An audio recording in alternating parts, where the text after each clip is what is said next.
O rompimento da barragem de Brumadinho em janeiro de 2019 é considerada a maior tragédia socioambiental da história do Brasil.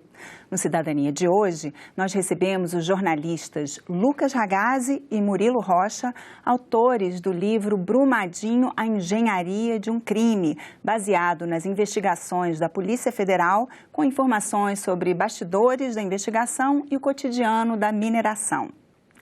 Olá, sejam bem-vindos. Muito obrigada por virem aqui participar do programa Cidadania. Muito obrigado pelo espaço. Vai ser um debate muito proveitoso, com certeza. Vocês estavam me contando que vocês aproveitaram até informações daqui da CPI que foi realizada aqui no Senado, né? Assim, uma das conclusões da CPI que eles detectaram que assim logo porque a direção, né, da própria Vale, ela é remunerada com base no lucro dos acionistas.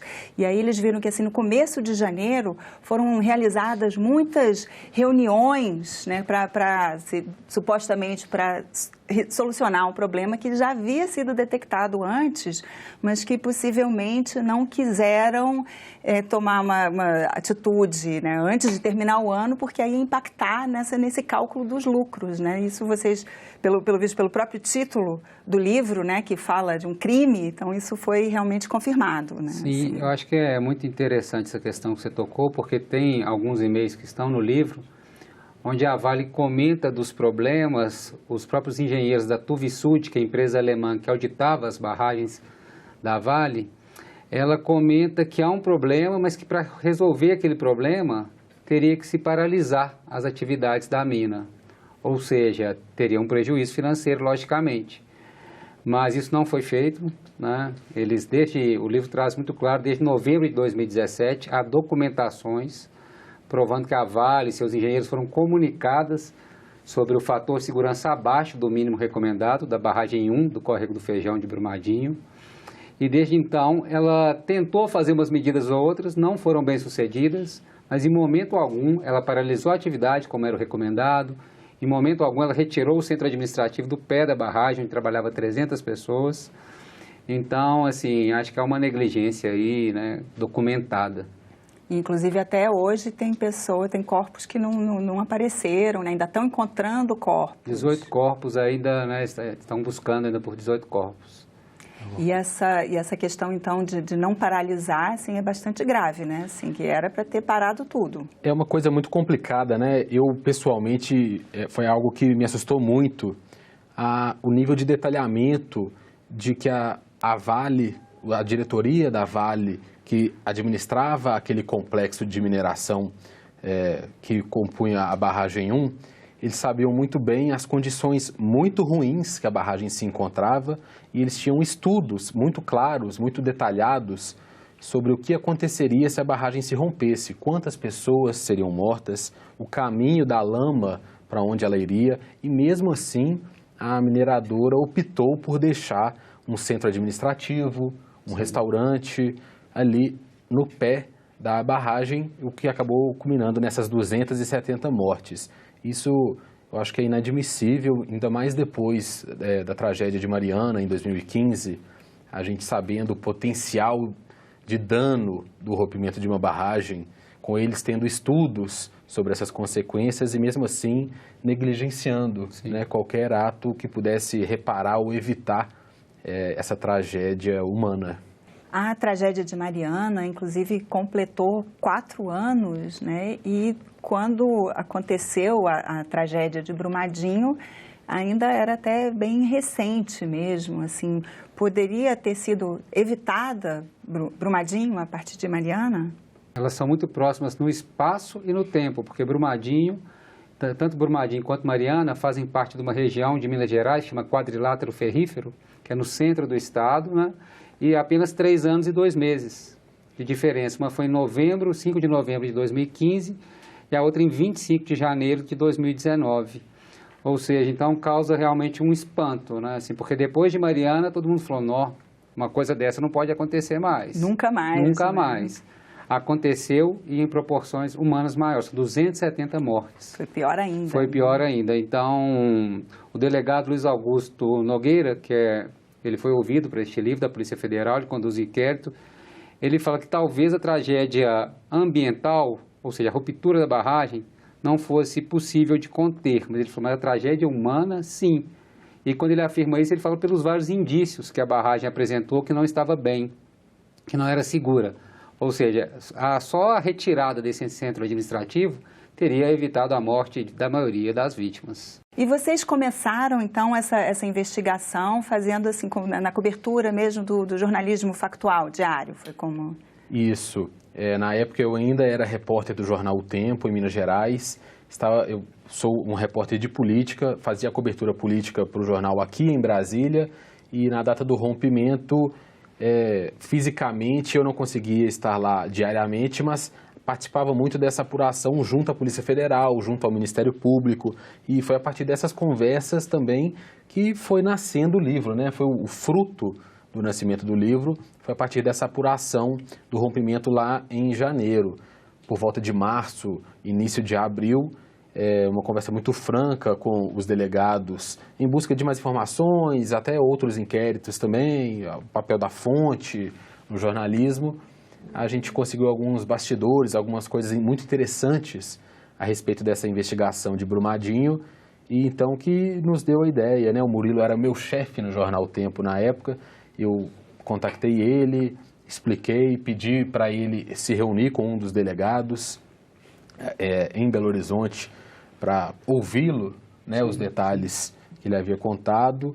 O Murilo também achou os detalhes riquíssimos, né, uma coisa muito diferente do que a gente acompanhava no dia a dia da cobertura, e acabamos concluindo nessa ideia de produzir o livro. Né? E justamente por isso que a gente falou, assim, quando eu conversei com um dos delegados da Polícia Federal e ele me contou a história, não era história apenas de um rompimento, havia história de um crime por trás, assim, né, não que foi premeditado o rompimento da barragem, não é isso. Claro que os engenheiros da Vale, das outras autores, não queriam que a barragem rompesse.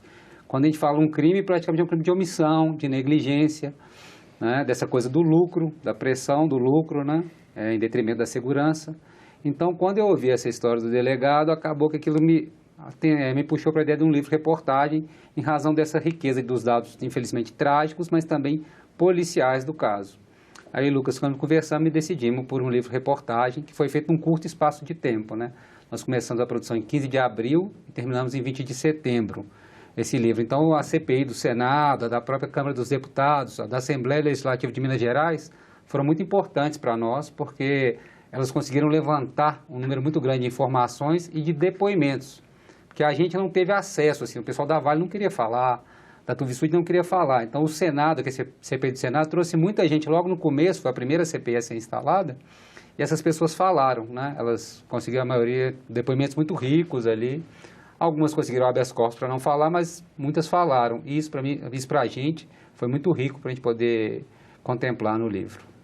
E você falou de detalhes de bastidores da investigação. Você pode contar alguma coisa, dar uma prévia para os nossos Podemos, um pequeno spoiler do livro, né? Eu acho que a pessoa que adquiriu o livro, for ler, acho que vai gostar bastante. Tem muitos bastidores. Eu acho uma cena muito interessante, um duelo ainda no início das investigações entre a Polícia Federal e o Ministério Público de Minas Gerais. Algumas divergências no que toca ao pedido de prisão, no pedido de busca e apreensão em alguns locais.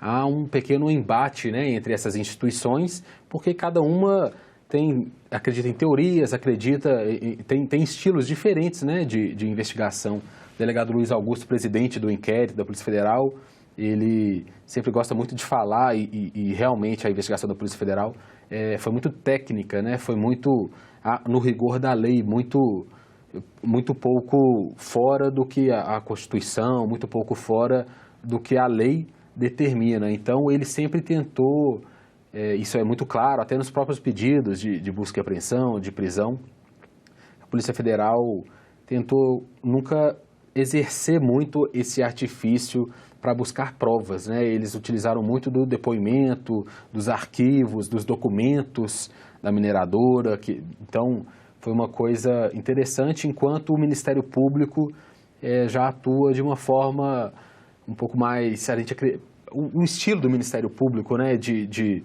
maior apelo da sociedade, de tentar grandes ações para conseguir essa documentação, para conseguir informações. Então, eu acho que o livro retrata esses bastidores, desse início da investigação principalmente, desses embates, dessas divergências entre as instituições em como conduzir a investigação.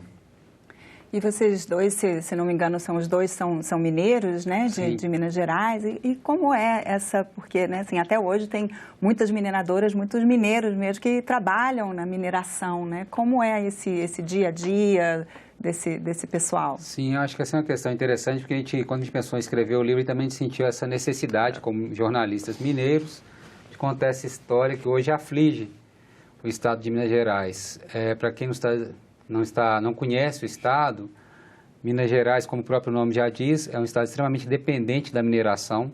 Tem cerca de 400 barragens de mineração de rejeitos de minério de ferro. Então, é como, vamos dizer, pensando num mapa assim, é como se fossem várias barragens espalhadas pelo estado. Isso virou um terror hoje em dia, virou um terror psicológico. Quando você vai viajar para uma cidade de Minas hoje, você preocupa, será que tem uma barragem ali perto?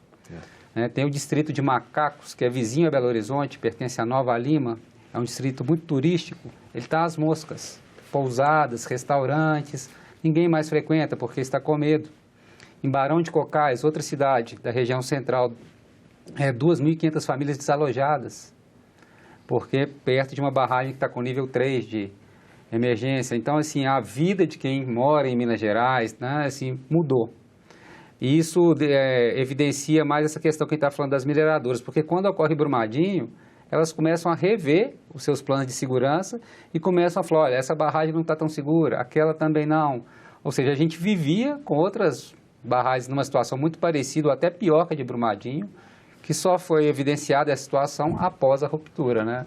Assim, então a sociedade estava refém, sem saber assim, que o Estado estava numa situação tão grave em relação às barragens de minério de ferro, de rejeito de minério de ferro. Então, de certa forma, essas tragédias serviram até como um alerta mesmo. Infelizmente, né, ocorreram, mas assim, o que ninguém sabe se elas vão conseguir evitar outra, porque o que explicitou foi assim, a situação é muito pior do que se imaginava. Como a gente disse, quando ocorre Mariana, todo mundo, não, agora vai melhorar. Aí vem Brumadinho e se descobre que ainda há mais 8, 10, 12 barragens. A própria Vale, isso só veio à tona depois da ruptura, está no livro, tinha uma lista chamada Zona de Atenção, com 10 barragens que não atendiam os padrões de segurança, que estavam fora do padrão de segurança exigido mundialmente. Tem um termo lá num documento da Vale, está lá, barragens com probabilidade de ruptura acima do tolerável. E tinham 10 barragens nessa situação. Isso só veio à tona. Já era. A sociedade não sabia, a mineradora sabia. E é interessante que, da noite para o dia após o rompimento em Brumadinho, uma série dessas barragens tiveram o laudo de estabilidade derrubados, suspensos, né? Ou seja, eles nunca confiaram naqueles laudos de estabilidade. Sempre foi uma coisa muito autorregulada, sempre foi uma coisa muito que a própria mineradora coloca porque confia naquilo, mesmo sem entender os próprios critérios dela. Isso é muito interessante, porque então a gente nunca esteve seguro com as barragens. E dentro desse contexto, você vê a Vale agora acusando as auditoras, no caso a Tuvisud, falando que a Tuvisud passou para ela um documento falso, assim, né? Ela não sabia, ela confiou na empresa auditora, e a empresa auditora fala pelo contrário, não, nós fizemos um documento com base em informações fornecidas pela Vale. Então, assim, ficam se acusando, as outras, enfim, a sociedade no meio disso, né? Assim, as pessoas aí que moram próximo à barragem em Minas Gerais, são muitas cidades vizinhas de barragens, distritos pequenos, cidades maiores, caso de Congonhas, que é uma cidade histórica em Minas Gerais, tem uma barragem gigantesca, vizinha a Congonhas, então assim, o Estado está num momento de suspense e futuro indefinido. Acho que o livro cumpre esse papel também de trazer essa denúncia dessa situação, esse alerta, essa cobrança do poder público e também do setor privado. Porque aí a sociedade, então, parece que realmente não dá para confiar, né? Não sabe quem confiar. Essa autorregulação, mas não quer dizer muita coisa. Sim, já nos perguntaram, né, Lucas, em outros entrevistas, vocês acham que vai ter, vocês confiam que agora não vai ter outro acidente, outro desastre, outra tragédia? Eu, por tudo que eu apurei e tal, eu não tenho essa convicção para afirmar, olha, não, o Estado está seguro. Pelo contrário, eu estou em alerta, assim, acho que a situação não é boa. E o próprio tipo dessas barragens, né, barragem montante, pelo visto, assim, só existe aqui no Brasil, é uma coisa que já acabou. É uma prática que a Europa, os Estados Unidos, o Canadá, uma prática que as grandes mineradoras fora do Brasil já consideraram como antiquada, né? É uma prática muito das décadas passadas, do início até do século XX, as primeiras. Na verdade, é um método considerado mais barato, por isso ela é tão usada no Brasil, mas ela é menos segura. Pelo método dela de construção, ela tem menos estabilidade, né? Mas há quem defenda, que fala que se ela for bem feita, não tem problema. A África do Sul, a Austrália, que são outros grandes centros mineradores, ainda tem esse tipo de barragem em menor quantidade. Mas o Brasil, a maioria das barragens era desse tipo porque era mais barata, né?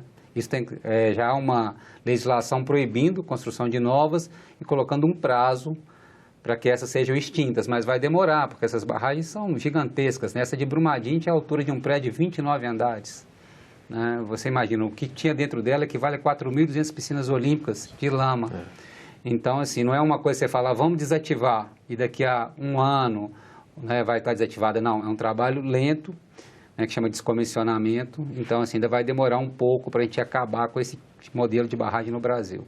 Até porque mesmo quando desativa, você não bota material novo, mas aquilo continua lá, né? Essas piscinas todas aí. Sim, eles vão regarimpando aquilo, eles vão esvaziando aquilo, meio regarimpando aquele material que tem ali dentro, e aí vai diminuindo um pouco o volume, mas é um processo lento e caro. E demorado. Sim, também, sim, muito demorado. Sim. E vocês percebem, então, assim, tem um vácuo legislativo, está faltando legislação nessa área para proteger a sociedade? Olha, eu acredito que não está faltando legislação, né? A gente até tem um capítulo no livro que a gente fala os acidentes vem primeiro, as leis depois. A gente reparou, né, a gente pesquisando, que a gente levanta um histórico de desastres de mineração e sempre que ocorre algum, há uma alteração na legislação. E o que se vê da lei brasileira hoje é que ela é relativamente boa. Assim, ela está lá, as previsões de fiscalização, de documentação, né? Está tudo lá. O problema é assim, não tem o aparato, né? O Estado não tem esse aparato e as empresas não têm esse compromisso. Por isso, talvez, né, o objetivo do livro não é uma vingança, uma coisa punitivista, mas acho que as empresas têm que ser punidas, né, de forma dura para não haver essa reincidência, porque só lei e fiscalização a gente sabe também que não inibe esse tipo de prática. Então, elas têm que ser punidas financeiramente. Os membros, né, os dirigentes que, porventura, estiverem envolvidos nessas omissões também têm que ser punidos para não ocorrer, porque a gente vê que a legislação tem, o caso que ela não é cumprida. No caso de Mariana, foi muito sintomático, logo que a barragem rompeu, o jornal O Tempo, que é de Minas Gerais, que eu trabalho, fez uma matéria, havia 5 fiscais no antigo Departamento Nacional de Produção Mineral, atual Agência Nacional de Mineração, havia 5 fiscais para 400 barragens no estado inteiro, com 1 ou 2 caminhonetes, ou seja, completamente sucateado. Impraticável, não tem como. Impraticável, não existia. Então, assim, acho que precisa de investimento do poder público, fiscalização, mas também um compromisso, uma punição mais severa sobre o setor privado. E vocês enxergam, assim, será que é possível que aconteça essa mudança aí? Tem indícios que vai acontecer? Como é que vocês avaliam? Pessoalmente, eu acho difícil. Eu acho que a população e a imprensa acabam ficando mais alertas depois de um desastre dessa magnitude, depois de uma pressão política que vai ocorrer com as CPIs, né? Se a gente pensar, não tiveram CPIs instaladas após Mariana. Então, eu acho que a gente tem uma mudança nisso.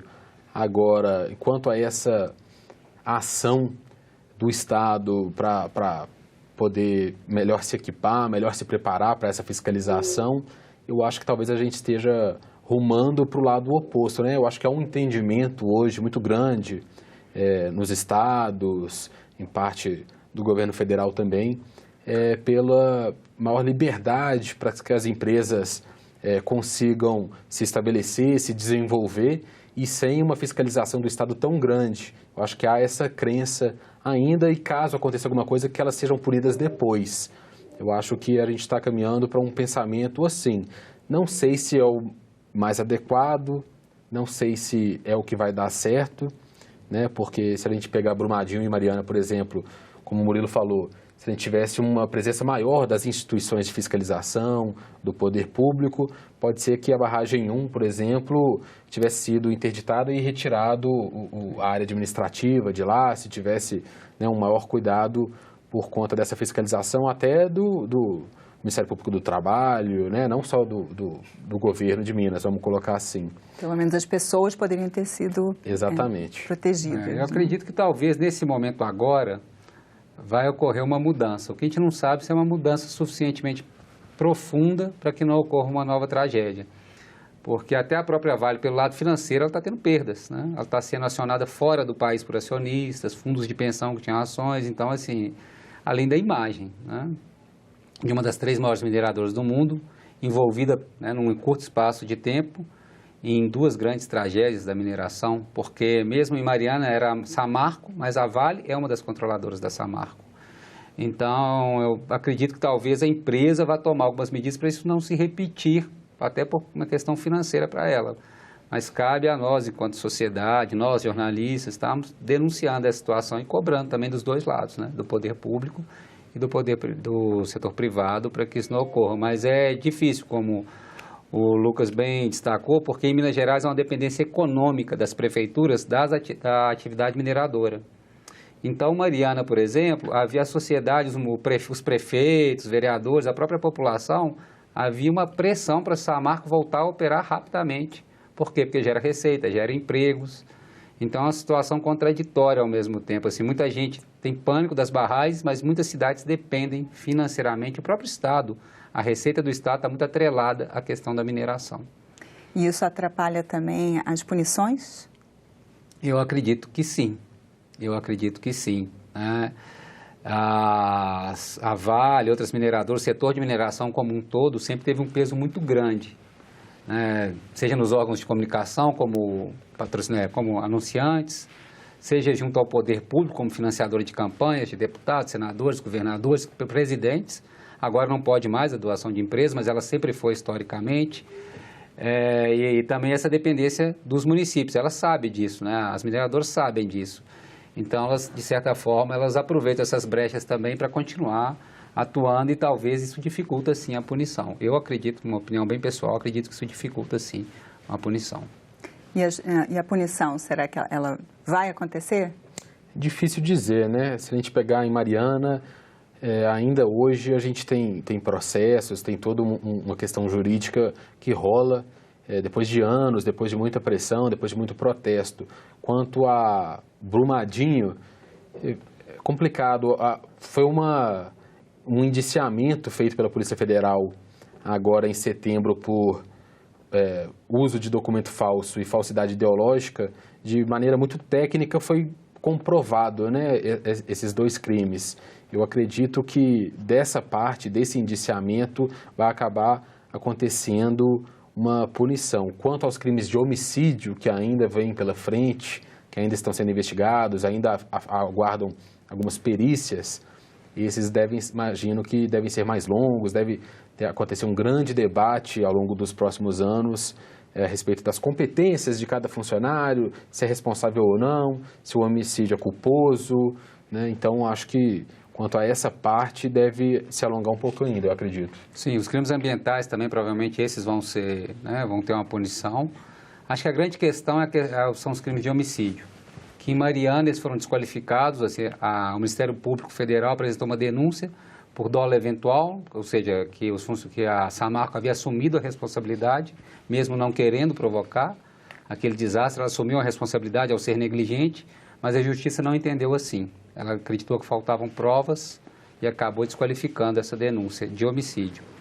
Então, a Polícia Federal, que a gente acompanhou mais de perto o trabalho deles, estão tentando embasar muito essa denúncia de homicídio para não correr o mesmo risco que ocorreu em Mariana.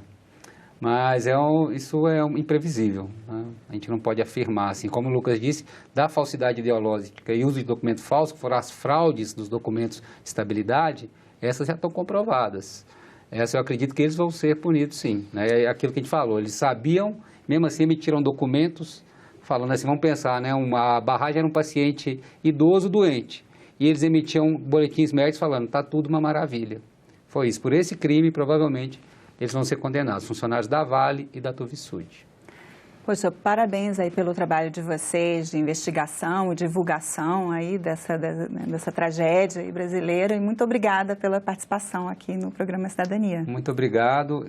Infelizmente é uma história trágica, mas eu acho que ela precisa ser contada para que ela não se repita. Muito obrigado pelo espaço, foi uma ótima conversa. Espero que a leitura seja proveitosa para entender o que aconteceu para esse crime acontecer.